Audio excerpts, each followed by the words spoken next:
Yeah. Let's start our last lecture from Meng Cheng. All right.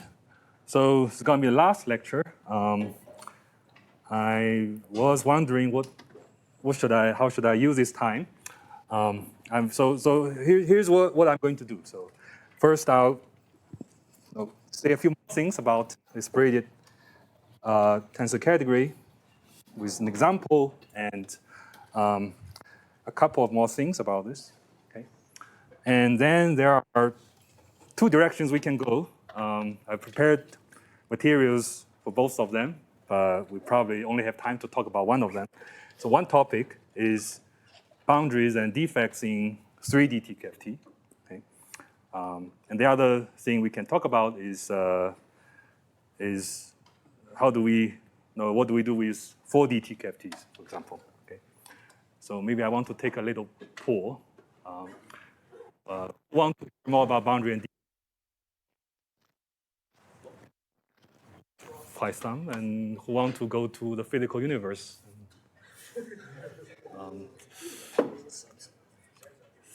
It's half and half, it seems like. All right, both. Why don't you do up until that point and then see what's... Yeah, okay, we'll see. We'll see how my time looks like. All right. Yeah. Okay, so we've roughly defined this object, mathematical object, braided fusion tensor category, that should capture everything about a 3D TQFT. Okay. And the last missing piece of information that I haven't told you is how to calculate partition function.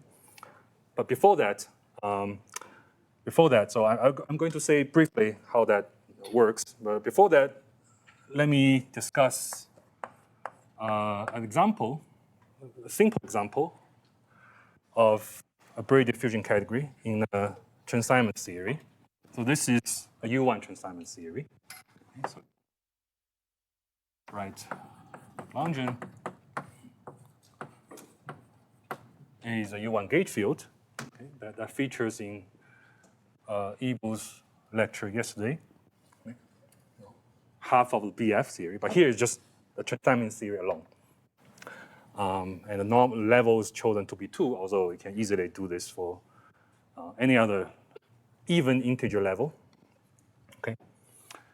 So if you remember from the lecture yesterday, this theory has essentially one line besides the trivial line that's given by this operator, the Wilson line, gamma, so just write gamma. Okay. And we can calculate, following exactly the same steps, the linking of two Wilson lines. Okay. And the result is -1 to the linking number, 1, gamma 2. Okay. And because there's only one line, and this is a Billion gauge field, a U1 gauge field, so one can show that this line. Okay, so let me. So this is all the information we know, right, about this theory. Now let's see what's the algebraic description of this theory. Okay. Okay, so there are two lines. One of them is identity. Okay, you always have this line, and now there's a new line which is this Wilson line. Let's give it a name. We'll just call it A. Oh, let's call it X. So not to confuse with gauge field A. Okay. And the only fusion rules that we need to worry about is X times X equals. Now there's only a single simple object X, it has to be its own dual. There are no other objects as its dual. The self-dual line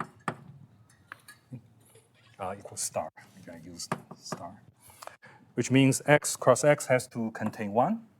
Okay, and actually there are no other terms here because one way to see that this is Wilson line. If you square it, you get 2a, 2 times I times a. Okay, and that line can terminate on the monopole operator in the Ewing gauge theory, which is a local operator. So 2x fuse into a trivial line, essentially. And that's why we write 1 here. Okay. Okay, so this is the fusion rule. It's very simple in this case. Now let's try to figure out the other stuff. So with the fusion rule, we have a vector space. In this case, this is the only vector space, the only non-trivial vector space you have.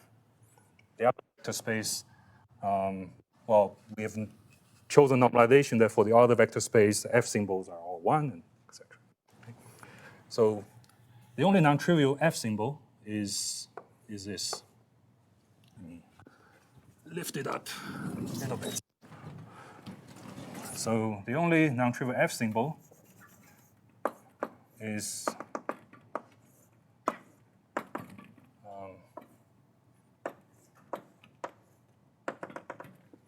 right. So X. Okay.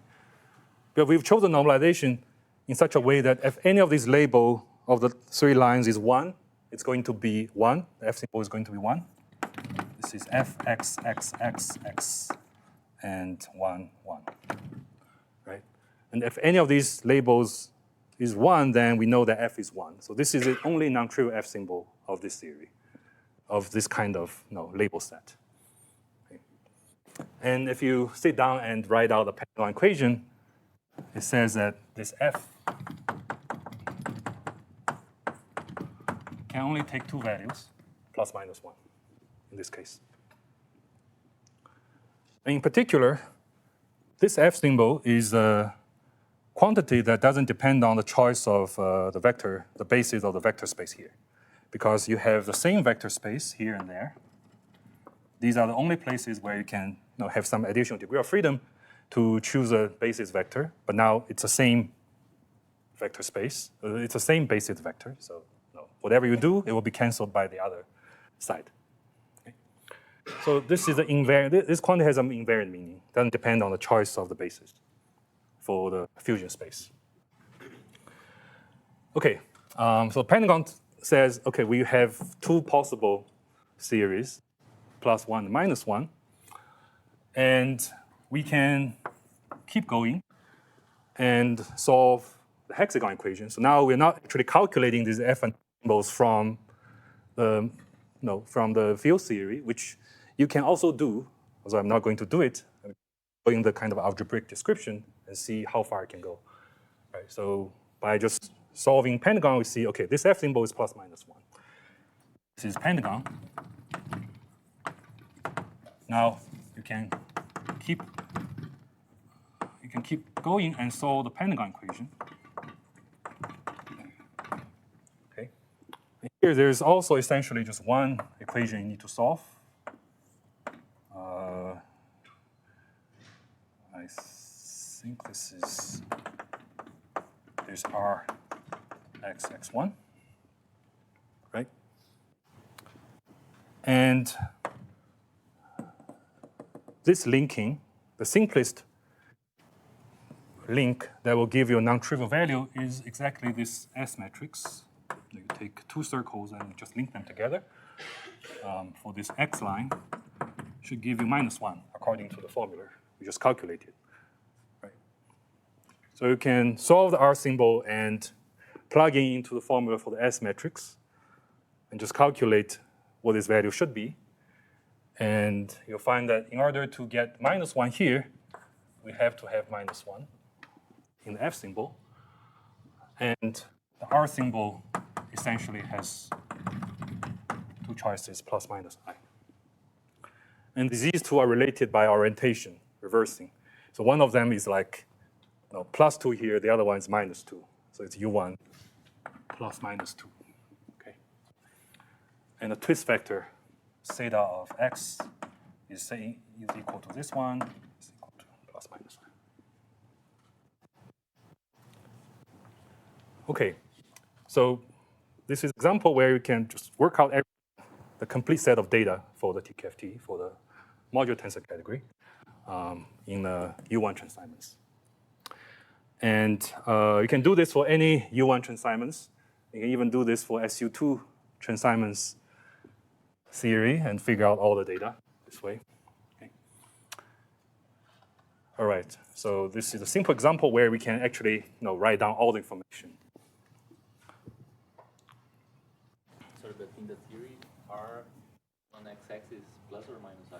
Oh, so it's a little bit a matter of choice, but we can say it's just I.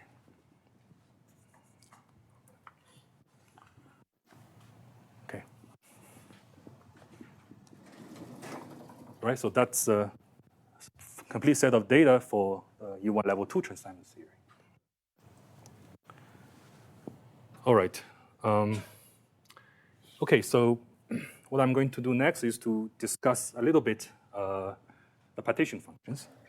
Now, before we go there, I want to introduce one additional quantity to correct one slight lie that I made earlier. I said, oh, give a TQFT, right? This algebraic structure of braided tensor category captures this TQFT completely.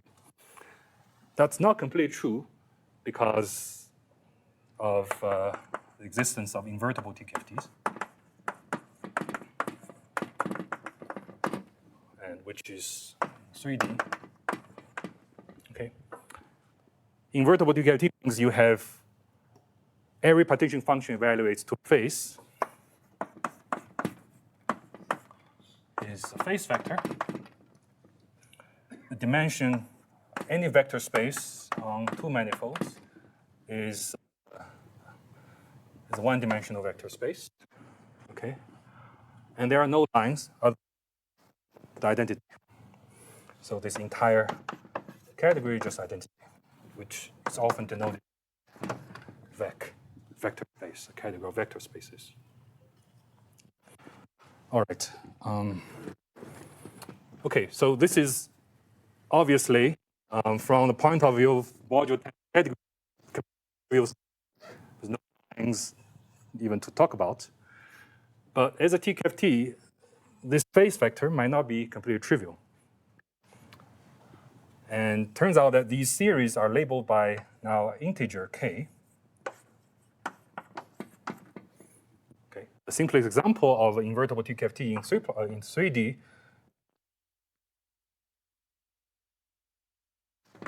Chern-Simons theory. Okay, you can make copies of this theory, any number of copies of that theory, so that's an integer. All right, so it means that the structure of braided fusion category does not completely capture the TQFTs. It only captures it up to these invertible series. Okay. The invertible series does not really, the invertible TQFT does not really change anything about these diagrams, the vector space and the diagrams. It does have effect on the partition function. Okay. All right, so with that, let's now discuss the partition function. So it's going to be somewhat brief, just to give a flavor of how the partition function is calculated. And I'm not going to provide any derivations or proofs of things. I'm just going to say how the partition functions are defined, okay, with the abstract data that I've given you. All right. So let's begin with the partition function on 3-sphere. Okay, seems like that's the first thing that one should understand. Now, for the moment, let's go back to these pictures of links, such as S matrix. Okay. I've briefly discussed how to evaluate these diagrams like this. Physically, they represent some process of creating defects, creating punctures and moving them around and annihilate them, anions, annihilate them. And the amplitude of that process is evaluated as this diagram. Another thing we can do is to actually basically define this value of this diagram as a partition function of some Wilson lines, okay, some oriented Wilson lines embedded in S3. Okay. And of course, we should normalize it by the partition function that has no links in it. Okay. So this is the value. This is the value of that picture. Okay.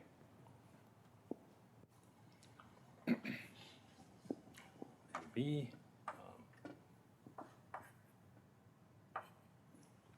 All right. Okay, and this now. Okay.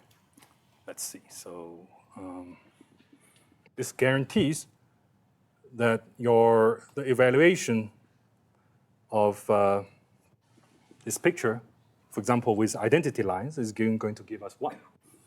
Right? Remember, when we do the S matrix, we introduce this 1/d factor in front of the link diagram.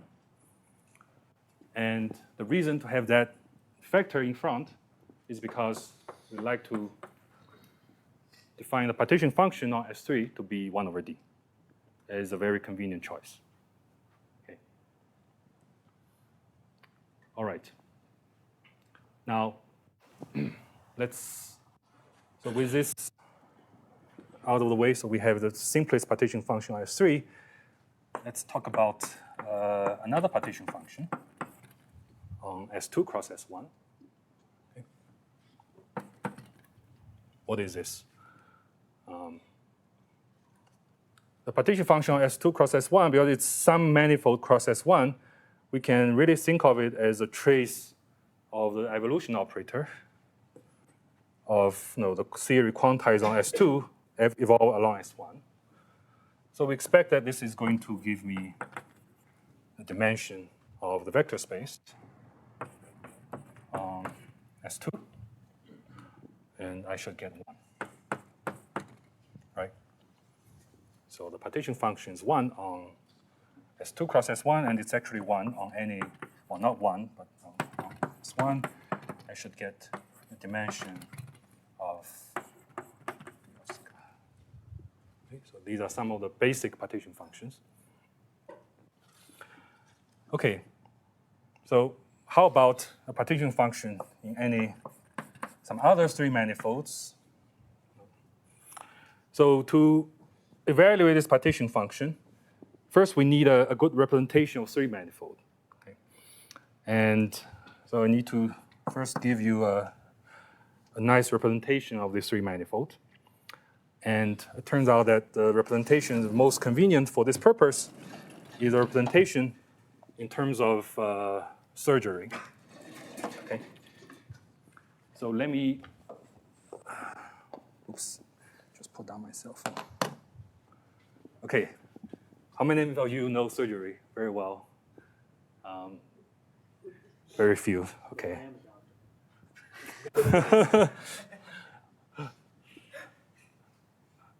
That's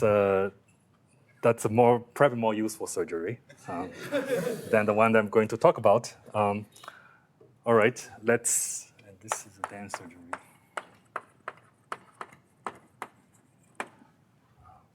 All right, so let's just discuss one example of this. Okay. First of all, let's start from S3. And imagine you embed just a circle in S3, an unknot, just a circle. And let's blow up this circle into a solid torus. So you really blow up into a torus, little solid torus. Okay. Now, to recover S3, we just fill in that torus back into the space that we make. Okay. And that will. Yeah. It just looks like a circle within a circle within a circle. I need colors. So let's.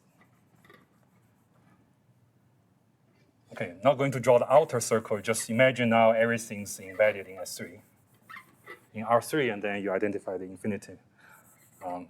So I have a. Just imagine there's a line, and I blow it up into a torus, and now I can fill in back this torus. I get back S3. Okay, but I can fill in back the torus in a different way. So there are two ways to go now. So you can, well, not just two ways, but one way is to fill in the torus exactly as it was before. You get back S3.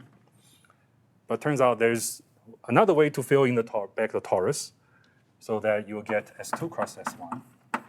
And that's simple example of surgery. Okay. So to see what's happening, so let's draw this picture again. So let me draw this picture a little differently.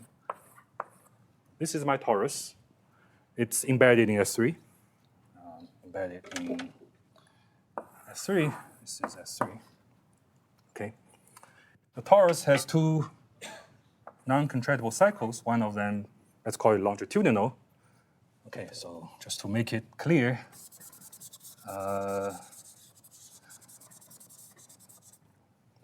let's use colors. Two circles. One of them is longitudinal. The other one's meridian. Right. Now, the space, the remaining of S3, once you take out torus, the S3, take out this torus. This is solid torus, so let me write it as D2 cross S1. D2 is disk, is this disk, so this is D2 here. The remaining of torus, the complement of this torus, is also a torus, is another D2. I'll write it as S1 cross D2. Okay. Because now what you filled in is not this circle, but the other circle. So maybe it's good to draw a picture. So, but it's going outside the 3 sphere, which is so let's. Okay. This is now a non-contractible circle because there's a torus here. But this one is contractible because we can fill in. Okay. So the complement is also a disk, but with the opposite, the other cycle filled in by a disk. Okay. Now, these two torus, this one, when you glue them together, they give me back the S3. But if you see what happens, we glue the non-contractible circle, which is a blue line, to the contractible circle of the other torus, which is this blue line here. And we glue this contractible circle of this torus with the non-contractible circle of the other torus. Okay? So let me call this longitudinal and meridian. So the gluing to get back X3 is like longitudinal is glued to meridian, and longitudinal. Or maybe the better way to say that the non-contractible is glued to the contractible is glued to non-contractible. Okay, but if you think about it this way, this is not the easiest way to glue two torus together. Now, if you draw a picture like this, it looks like very natural, but it's not actually the simplest thing to do if you have two solid torus. If I have one and another one, I can glue them even in another way, even a much simpler way, just by gluing these two disks. So I have a disk here. This is my disk. I have another disk. Okay. I could just glue these two disks together to get a sphere. Okay. But I will also glue the two S1s to give me another S1. Right. And here I'm doing exactly the opposite. I'm gluing the contractible cycle with a contractible cycle, in contrast to here gluing contractile to non-contractible. Okay.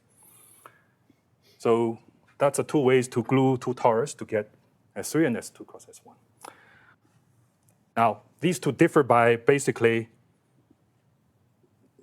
twisting the torus. So now the meridians glue to longitudinal and longitudinal glue to meridian compared to longitudinal glue to longitudinal and meridian glue to meridian. This is an example of a surgery. That is, we start from S3, drill out the torus, and put it back, but with longitudinal and meridian swapped, okay? And to get S2 cross S1. You can imagine you glue it back with even more complicated twisting of the torus, and you can get other three manifolds, which are a bit harder to visualize. Okay? And this is a surgery. So the theorem in topology, in 3D topology, is that any three manifolds can be obtained basically by doing surgery. Of course, you have to generalize a little bit. Not only you should allow a single link, this single line. This line could be knotted in some way, but topologically it's still a torus. If you blow it up, it's still a torus. Or you can have multiple knots which are also linked together in some way. Okay? And if you allow all that kind of configuration, we'll be able to make any 3D manifolds from a torus, doing surgery on a torus. Okay. Is that clear what surgery means? So any 3D manifold, you will be able to find some representation, surgery representation, meaning that you start from S3, putting some link or knots, doing some surgery, you get a 3 manifold. Okay. So you kind of start to see the connection with the diagrams we draw over there, because now there's a link. Okay. All right. Okay, so I can state now what the partition function is. So I'm only going to state it, at least to convince everyone that we know how to compute the partition function. Okay, so the M3 is now S3, doing surgery on some link L. I'm going to just write it. I'm just going to record this link L. So what's the partition function of this guy? The partition function, let me first write proportional. There's some factors that we'll discuss in a minute. Is going to be the evaluation of the link with a particular Wilson line, which I call omega here. Okay.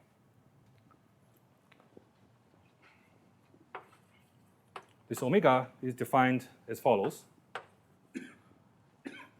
Is omega the formal sum of A, the simple objects in the category, sum of all the lines, weighted by the S matrix 1A, which is over a big D, D of A over a big D. Okay. So we'll call it the omega loop. So if you basically, when I put in that omega loop in this knot, let's assume that this is now a single link, a single knot. So a single knot, just to be simple. The case of multiple knotted links are the same, single knot K. So, okay, just evaluating this diagram with this particular line, you get the partition function, up to some factors that I'm going to discuss in a minute. Okay, now what's special about this line?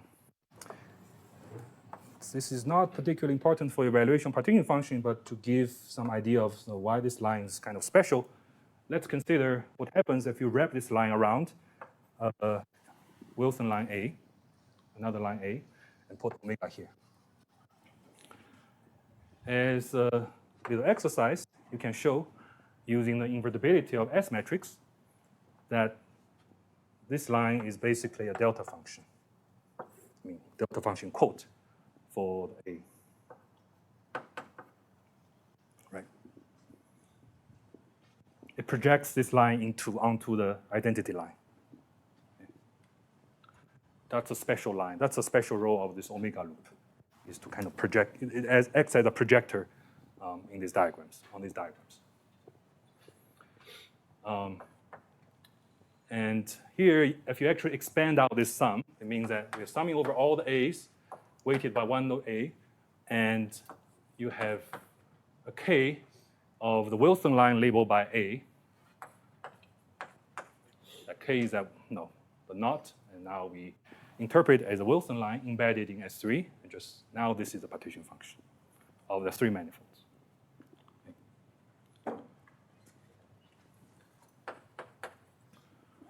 All right, so this is a prescription for computing the partition function. And we can, in some sense, we can think of it as basically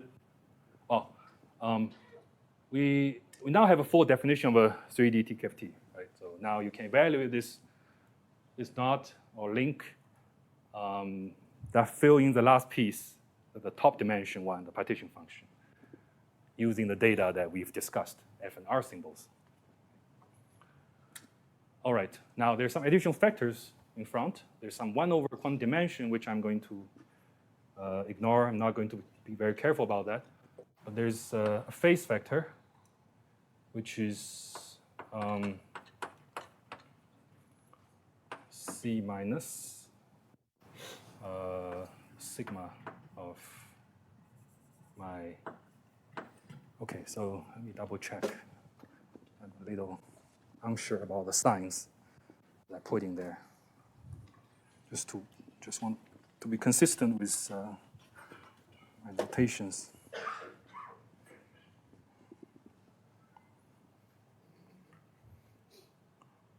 Oops. Okay. So in general, it's going to be a link. So that's what L represents. This is the phase factor in front. The sigma for a single knot is the linking number of this knot with itself. Now, what does it mean, knot linked with itself? To define this linking number, you need some additional structure, not just the knot itself. You need to have a frame knot, okay, in order to define the linking number of a knot with itself. And that kind of suggests that the partition function M3 is not a completely topological invariant unless C minus, unless it's a multiple of 8, 0 mod 8. In that case, this factor is going to be 1. This sigma is always an integer. In that case, there's no dependence on this framing of the knot. Okay? But otherwise, you have some additional dependence on the framing of the knot. And translating to the manifold, it depends on not just, it's not just topological invariant, it also depends on some extra structure on the manifold. And there are several different ways to choose that extra structure. One way is to just give a framing. Another way is to think about this F3 as a boundary of a full manifold. And then the sigma can be just the signature of that full manifold. In any case, so there's some additional dependence unless C is 0. And that C, okay, so I have to define this C minus. Now, I can write an equation for C minus as follows. It turns out that this quantity is essentially given by sum over A. So again, this is something I'm not going to prove. I'm just going to claim 1 over D. Okay. So this is something you can prove. You can establish using the axioms of modular tensor category. You can show that this is this sum over a d squared theta a. Even though it looks like a complex sum, it comes out to be a phase vector. And that phase vector defines the C minus mod 8. Although what enters this expression is just this phase vector, the entire phase vector. Okay. All right. Okay. Now, so the additional piece of information that I need to supply to really define this TQFT is this number C minus. Okay. It might appear that this theory only cares about C minus mod 8 because the C minus, only the mod 8 value of C minus enters the partition function.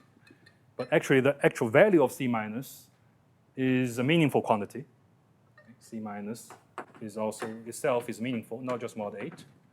Although the TQFT determines C minus mod 8. And one way to interpret this C minus is that it appears as the coefficient of the gravitational transassignments term for the TQFT. Okay. That probably doesn't mean too much. Now, let me offer another explanation of what C minus means. Okay. So suppose you have the TQFT, and now we consider the boundary of the TQFT. So take the 3D TQFT and put a boundary. Okay. On the boundary, as you learned from Ibu yesterday, you could have non-topological theory. You could have a genuine 2D, well, you have a 2D TQFT on this boundary. This 2D TQFT, there are many different choices of this 2D TQFT. For example, it could be a topological theory. In that case, the C minus is 0. There's no C minus. It could be a CFT, 2D CFT. Okay. And for 2D CFT, we know there's left and right movers, the left and right algebra, chiral algebra, and each of them has a chiral-central charge, at a central charge.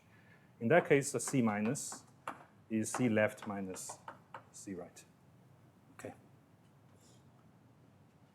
So C minus determines basically the gravitational anomaly on the surface, in the surface theory. Okay. So this is the physical manifestation of the C minus. And what's quite remarkable is that somehow you have this relation between C minus, which is really precise value is determined by one way to determine precise value to look at the boundary theory, but the mod 8 value is completely fixed by the bulk. All right, so that completes the description of the 3D TQFT. And as an exercise, you can check that, for example, the ZS2 cross S1, which we obtained from doing surgery, a simple surgery on an unknot in S3. If you follow the rules here, you get 1. Okay. Yes? If C minus is 0, then you just have topological QFTs in the boundary, or you can also have like a... You can have non-topological boundary, but there exists a topological boundary. If C minus is not 0, and then you just don't have a topological boundary at all. Yes? Does the mod 8 periodicity relate to this E8? Yeah, so the mod 8 periodicity is, well, not periodicity, the mod 8 is related to that invertible question. I almost forgot what I wrote over here. If you plug in what we have on this side, it's a trivial series, so everything's 1. And you do that sum, you get 1. So that C minus has to be 1. So the C minus of this theory is a multiple of 8. And in fact, it's 8 times k for the invertible theory. Okay. What to expect from the E8 level 1 transassignment theory. the central charge of that series 8. Okay. All right. Yeah, Ibu. Oh, okay. So C minus B 0 mod 8. I've heard Meng describe like I can stack 8 gates on it. Yeah. So I guess what in the box what that's saying is like, okay, I can stack 8 gates, but it'll change the boundary. It will change the boundary. It doesn't change anything in the bulk. And the data that we've described essentially tell you what happens in the bulk, the anion lines and all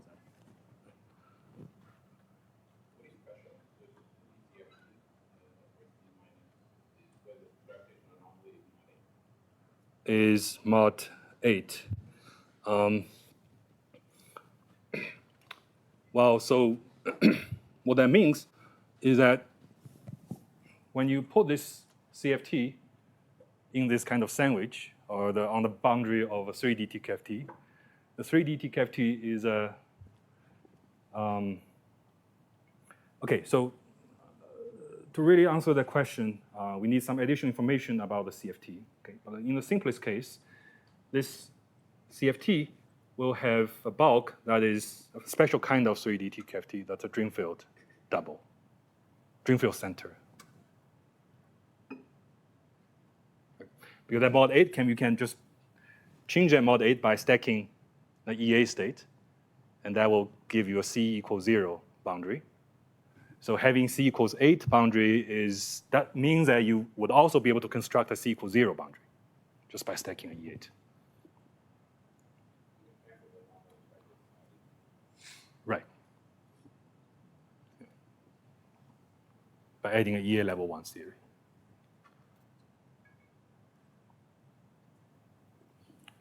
Okay. All right. So that completes the discussion of 3D TQFT.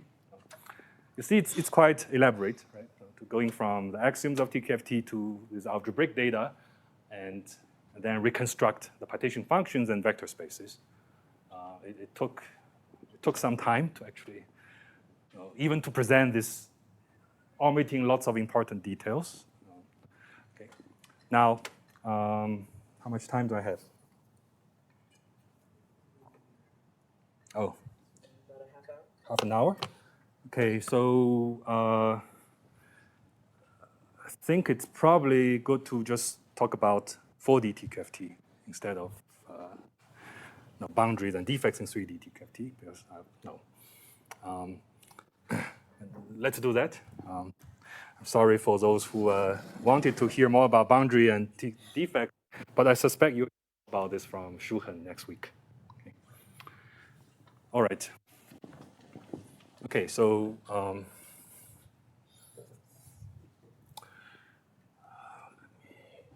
perhaps I have a, all right, let's erase.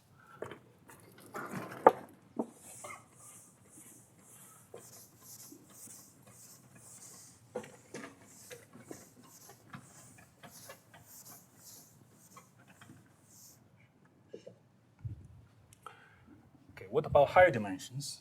And the first one of them is 4D.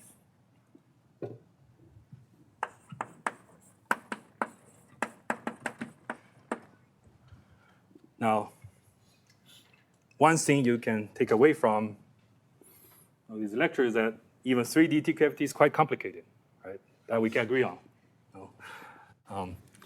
Now, naively, figuring out 3D TQFT means that we need to understand the topology of two manifolds, which was a problem solved long ago, back in the 19th century. So we kind of take advantage of that knowledge. Naively, if you want to do 4D TQFT, means that we need to understand topology of 3D manifolds, okay, which is a lot harder than 2D topology. Okay.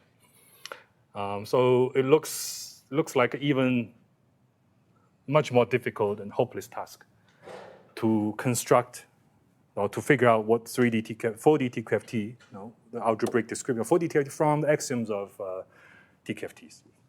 Okay. And probably even so if you go to higher dimensions. So the topological side of this story seems to become more and more complicated as you increase the dimension. Okay. And my first in our first lecture, we discussed these two approaches to TQFT. One of them is more like topological. You just start from partition function of vector spaces on manifolds and try to construct a compact algebraic description out of this. The other approach is to focus more on the operators, the topological operators. Okay? And they are unified in 3D once we start doing the one extended TQFT, because that's a line operator. So everything we do is really about the line operators. So, and it turns out that 4D, the operator algebraic approach is really the way to go. Instead of thinking about complicated 3D topology or 4D topology, we should really think about topological operators directly.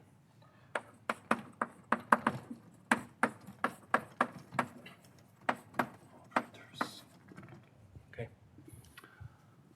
Now, what are the topological operators in 4D TQFT? So you can imagine there are line operators.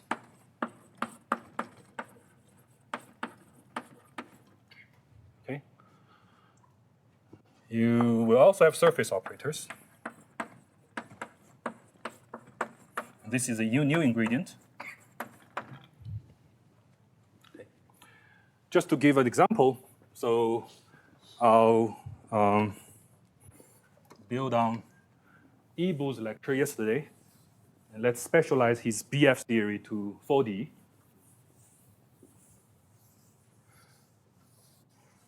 The good thing that all the hard work has been done yesterday, so I don't need to actually do any difficult work.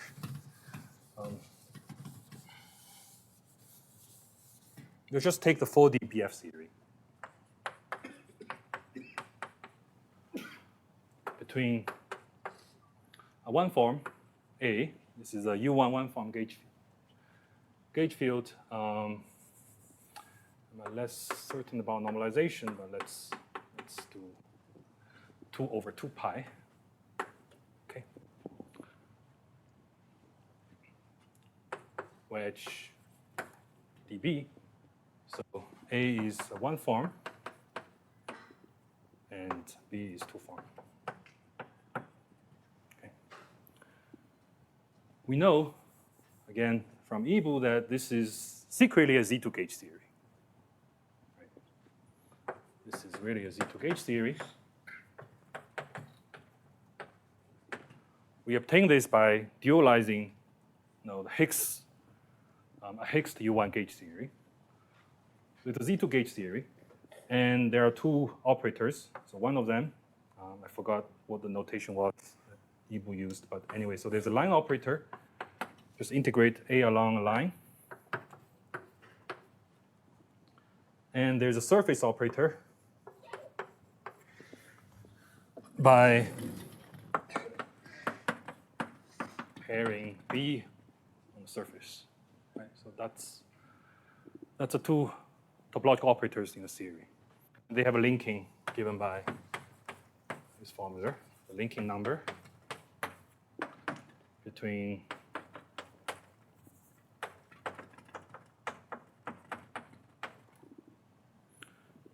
okay.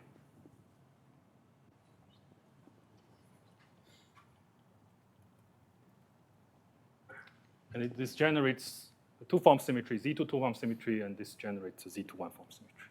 Okay. All right. So in general, we have two kinds of operators, line operators and surface operators in 4D, in the 4D TQFT. Okay. Now, line operators are not new.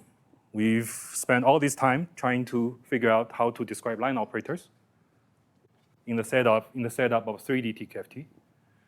And that knowledge just applies without any generalization modification to 4D, because we haven't really used anything that special about 3D. Right? And everything we said in 3D applies here. So this line operator is going to be the same graded fusion category. But notice here, I don't demand modularity. It's not modular. In any case, this is going to be some braided fusion category. Okay. Now, what about the surface operator? No, you might worry that we have to invent or figure out the same mathematics for the surface operators, which is going to be a lot more hard, a lot more difficult. Okay. Now, the progress, the advance in recent years is that we actually do not need to, in order to understand 4D TQFT, we do not actually have to think very hard about the general mathematic structure for surface operator. I mean, to some extent, if you want to prove things, you still have to. But the structure of line operators very strongly constrains what happens in 4D. Okay. Yes? Like, because if we have lines in 4D, like they can't link, for example. Yes, right? yes. So like many of the things we saw, I was thinking about like linkings of lines, but like in 4D we have one extra dimension. Yeah, you are anticipating what I'm going to say. Right. So what I mean here is that it is a Bragg diffusion category, but has a very special structure, special property that is there's no link. There's no knot in 4D. There's no knot in 4D. And all the links that we drew, they could be disassociated in 4D, disentangled in 4D. Okay. So let's now focus on line operators because this part we already kind of understood from thinking about 3D TQFT. And we can just use that knowledge for line operators here. Okay. And as we just commented, the special thing about 4D is that there's no linking or knot of lines or loops in 4 dimensions.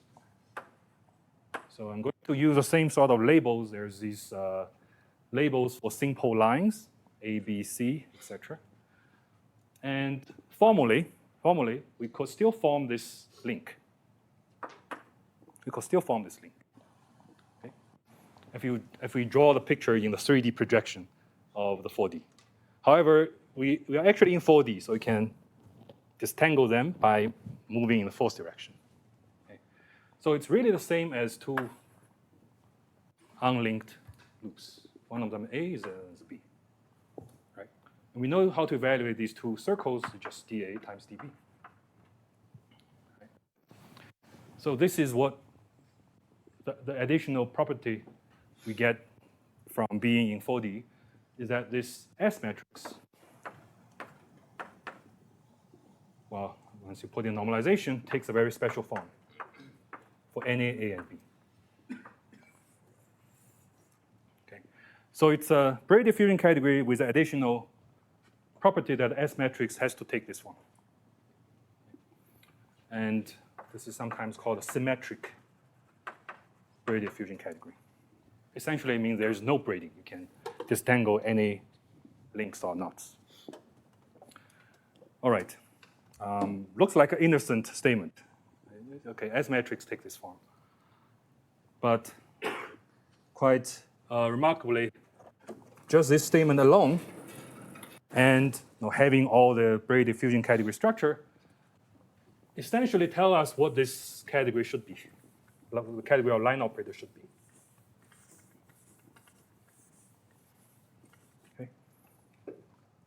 Okay, so this is a theorem.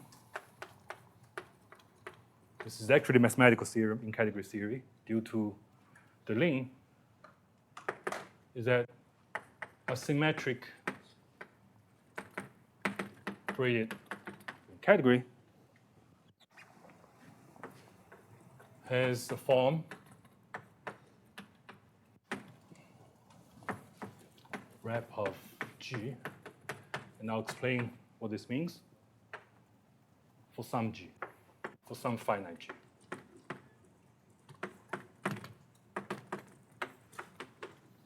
All right. Okay. Now, what does this mean? So first, let's forget about the Z, and we have rep G. This is a particular category of irreducible representations of finite dimensional representations of G. So this is finite group, so you can find out all the irreducible representations. And we also saw this category appeared in G-gauge theory. These are the Wilson lines. So this is a Wilson line of some gauge theory. Okay. A category of irreps of G. Okay. So the objects and fusion rules of rep G, comma Z are identical to just fusion rules of irreps of G. The product given by tensor product of irreps. Direct sum is the direct sum of irreps, exactly as one would expect. Okay. Now, what does this Z mean? Z is a particular element of G that squares to 1. Okay. Now, what this Z does is it determines whether the particle, okay, so if you have a Wilson line, so that the endpoint of Wilson line is a particle, whether the particle is a fermion or boson. So if you pick any irrep, let's say you pick irrep pi of G, okay, theta of that pi, theta is the topological twist defined that tells you the exchange statistics of this particle. In 2D, these are in 3D, these are anyons. Theta could be some rational number, some phase. In 3D, we know we only have boson and fermions, so it can only be plus minus 1, and it's fixed by pi of Z. So you take the rep, evaluate the rep on the Z, and this should be plus minus 1 because Z is squared to 1. So this is going to be plus minus. In particular, if you choose Z to be 1, then all the particles are bosons. Say the pi is 1 for all pi. If you choose Z equals some other element, Z2, order 2 element in the group G, then you get fermions for some of them. Okay. Now, the point to take away is that in 4D, just looking at the line operators, we identify a group. There is a group underlying a 4D TQFT. And that group is a gauge group of a theory. Okay. So just this part, this theorem, already kind of very strongly suggests that 4D TQFT is going to be a finite group gauge theory. Okay, so this is going to be roughly the slogan. The 4D TQFT is the same as finite group gauge theory.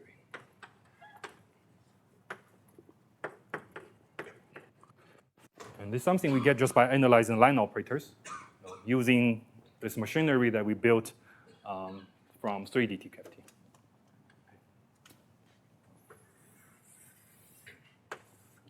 Okay. Now let's now look at the surface operators. So time is it?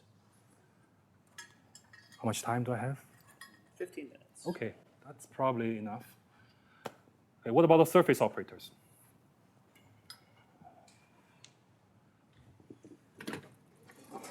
Probably.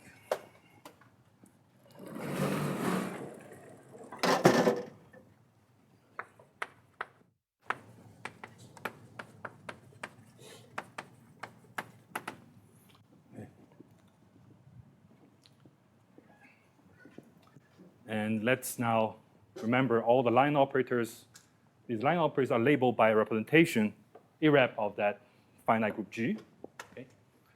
So line operators labeled by irreps pi of G.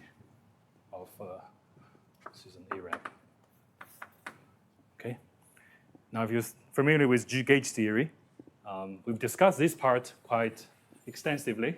As an example, we haven't said much about the other sector of the theory. So this is the electric sector of the theory. There is a magnetic sector. Okay. If you're familiar with the gauge theory, you know the magnetic sectors, these surface operators, say in G-gauge theory, without any fancy twist or anything, just take plain vanilla G-gauge theory in 4D, you get line operators labeled by irrep. You get surface operators labeled by conjugate classes of G. Okay.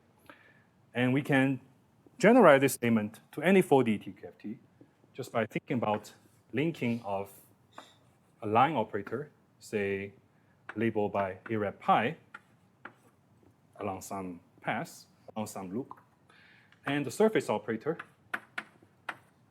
which I'll keep, no, which we don't, at this point, we don't know what the labels to assign, but there's some surface operator. By thinking about this object, this expectation value, okay? And let's suppose that gamma and sigma, they just link exactly once. Gamma is a loop, and sigma is a sphere, and they link exactly once. I won't be able to draw the picture. You can imagine in 4D, the simplest linking you can imagine is a circle with a sphere. So let's consider the simplest. Okay. Now, we already know that these line operators form a very special Brady fusion category of rep G. And the fusion rules are of the rep G. So, they satisfy these rules. If you multiply two line operators, okay, you should get, at least when you evaluate this in the expectation value, you should get a sum over up to pi, pi 1, run representation pi 2, pi 3. Okay, so there's some n pi 1, pi 2, pi 3, w pi 3. That's 1, sum over all the pi 3 in rep G. Right. This multiplicity, this number here, you can calculate from the character table of group G. So the fusion rule is completely fixed, which means this expectation value should satisfy exactly the same rule. Okay? And that puts a lot of constraints on what this expectation value should be. And turns out that these are, at least up to some normalization, proportional to some character of, you choose some character here, chi. Sorry, choose a character and, so you choose some conjugacy class. So part of the label is a conjugacy class. And this is chi of pi G. I'm skipping a lot of steps in between, but the argument is roughly that because of the fusion rule, this expectation value should also satisfy the equation that looks like this. And the solution to such equations are exactly the characters of the group. Okay? So we can group these surface operators according to the different conjugacy classes. There might be additional labels. There might be some other stuff. But at least part of the label is a conjugacy class. Okay? And you can detect that label by just forming, just by looking at the expectation value of this, the linking of this surface with Wilson line. Okay. Chi of pi of G is a trace of pi of G up to some normalization. All right. So basically, we're discovering the structure of gauge theory. Right? We find that all the line operators are representations of G. We find that we can at least group the surface operators according to the conjugate classes of G. Okay? Even though we're not entirely sure whether that's, at this point, we're not entirely sure whether that's a complete set of labels or not. At least we can group them according to the characters, or according to the conjugate classes. Okay. So we really find this G gauge structure that emerging from a 4D TQFT. Any 4D TQFT at least have to have this gauge structure. Okay. All right, so that kind of, okay, so I provided some evidences, and the part of this is actually a fairly rigorous argument that a 4D TQFT is always, at least so far, looks like a finite group gauge theory. Okay. In order to make this more precise, we need to understand the ... whether there are other properties of the surface operators that are not captured by G. Okay. So at this point, I have to no skip again. I mean, I've already skipped lots of details, and now I want to just kind of state the final results, which came out of many works, mostly from the original argument were due to Lan, Kong, and Wen, and then later made more rigorous by C.O. Johnson Fried. Okay. And the rest of the argument goes like this. And I'll illustrate with, in the case where all the theta equals 1. So suppose theta pi is 1 for all pi. So we just have bosons. All the lines are bosons. All the lines represent bosons. Okay.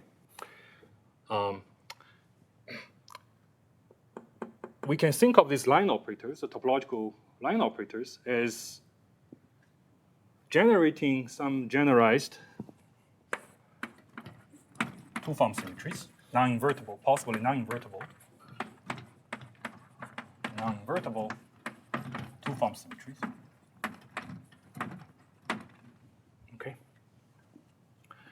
In the simplest case, in that Z2 case, it is actually just a Z2 two-form symmetry. And it's a very special, the fact that we have theta pi equals 1 and it's a rep G means that this is a very special two-form symmetry, invertible, possibly non-invertible two-form symmetry, which can be gauged. It's gaugeable. Okay. Not every symmetry is gaugeable. It may have anomaly. In this case, there's no anomaly, and you can gauge the symmetry. Okay. In a more sort of a condensed matter language, you can condense these particles, condense these bosons. Okay. Or you can just gauge this two-form symmetry. Okay. All right. So the difficult part here, which I'm not going to be able to describe to you, is that once you gauge or these two-form symmetry, the generalized two-form symmetry, or you condense these bosons, we're going to be left with the invertible theory.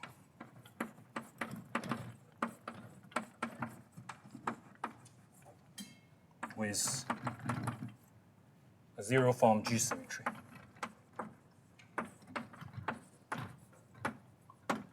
Okay. So this is the part that I won't be able to actually prove or give any reasonable arguments, but the rough idea is that gauging this two-form symmetry or condense these bosons will basically kill all the surface operators. Okay? You might be worried that there are surface operators which carry G equals 1. So in that case, there's no linking, and it doesn't care about whether you gauge that two-form symmetry or not.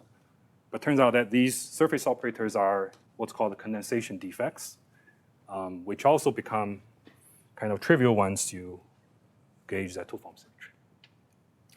In the end of the day, once you gauge this two-form symmetry, we are left with a completely trivial theory, invertible theory, with a G symmetry. Okay. This thing has a name. This invertible theory with G symmetry has been kind of popularized. In recent years, it goes under the name of SPT, a symmetry-protected topological face with G symmetry. G symmetry. Okay.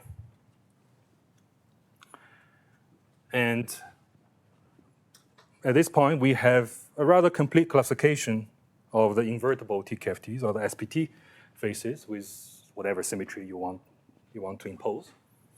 Okay. And the complete answer in this case is that this SPT is going to be with a G symmetry is in one-to-one correspondent with an element in each of 4 BG U1. Here BG is a classifying space. If you like, you can also do the group cohomology of G U1. They are the same thing. Okay.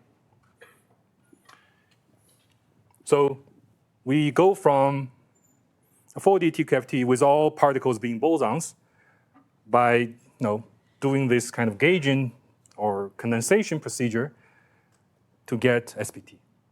Okay. You can go back from SPT to this theory by gauging. This time is ordinary gauging of the G symmetry. G is a zero form symmetry. Okay. So let me summarize this result that all boson, so all boson case, meaning the Z is 1, is gauging the G SPT. And the result of this exercise is a Dirac-Witten theory, which is also a Dirac-Witten theory with G being the gauge group, and we choose an element from omega 4 from 4BG. Okay, so that's all the 4D TQFTs where the line operators are bosons. They're all just Dirac-Witten gauge series of some finite group. Okay. Now, in some simple case, for example, 1G Z2, that's a BF theory just analyzed, and that's all, because HR4 of BZ2 is trivial.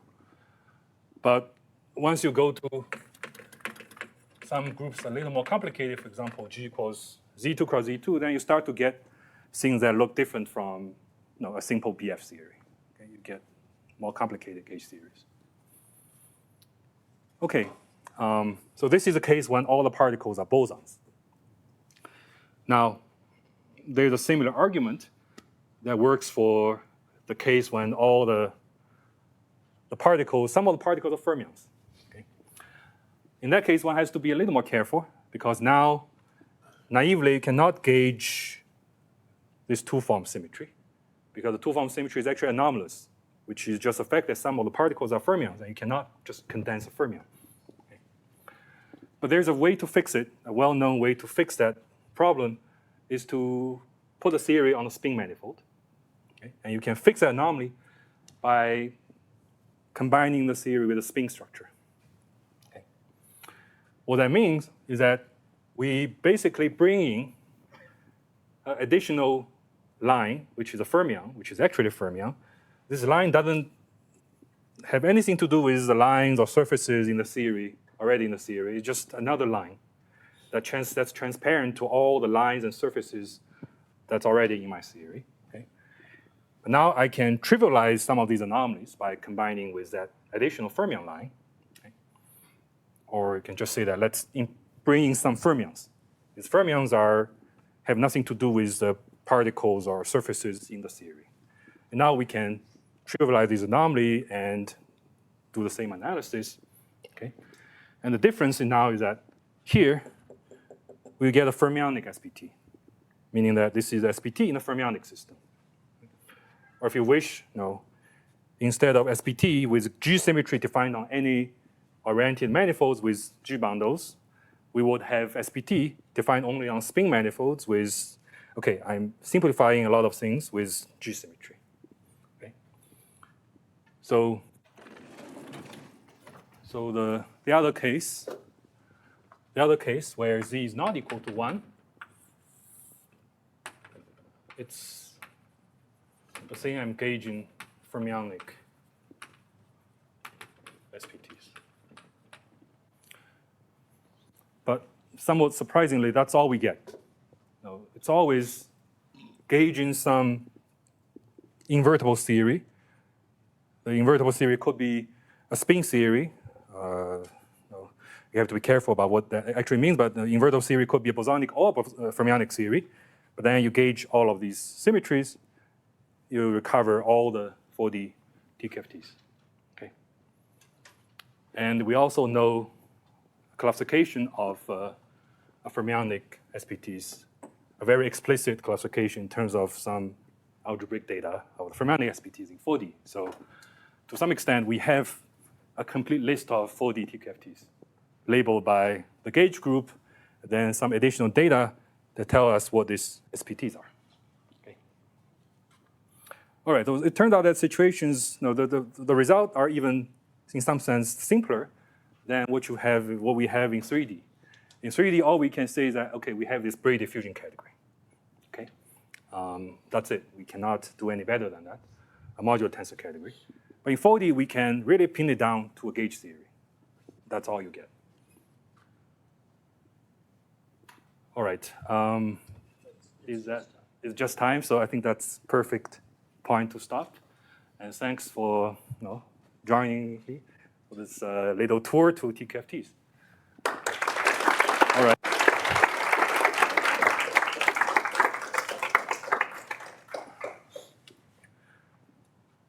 Questions? Yeah. This 4D story, it seems like you're restricting to TQFTs where I can't have lines restricted to lie on say surfaces. I'm not restricting to. You're not? Yeah, I'm not. So how do I see that from this, like the lines theorem here, since this required me to like excise the. So the theorem, the Lin theorem, doesn't really. We don't really need to involve surface operators anyway. It's just about the category of line operators. Okay. Just analyzing the category of line operators, we can show that they have to take this form. Right? Have to be a rep G. So far, in this theorem, there's no surface operator. The line operators interact with the surface operators that when you extract like the category of line operators, you have to extract the category over the identity object of the surface operator. Oh, okay, that's what you mean, yes. Right, so here we are, so we're making, obviously I'm making some assumptions, and as you said, more precisely, these line operators are on the trivial surface operators. They're not attached to any surface, or they're not on any non-trivial surface operators. They can exist on its own. Right, but so do we not have situations where we have a different class of line operators that are restricted to live on surface operators? Yeah, you can have different classes of line operators that live on surface operators. The theorem says the line operators that don't live on any surface operator are classified by this category. And somehow that's enough to actually pin down what the TQFTs are. A related statement is that we don't get any TQFT which have no such line operators. Like you only have surface operators and line operators sitting on surface operators, but there's no line operator that can exist alone. And that's the hard part, really, that's the hard part of the story. But but we'll just accept it.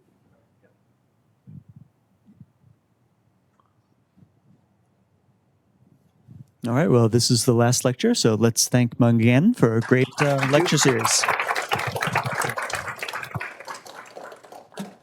Thanks, this was a lot of fun. Thanks. Okay, all right, I guess my job is finished. Okay. Well, maybe you should wait until after after the 10 questions you get now. Oh, that's a fun part, actually, I find. So. All right, great, thank you.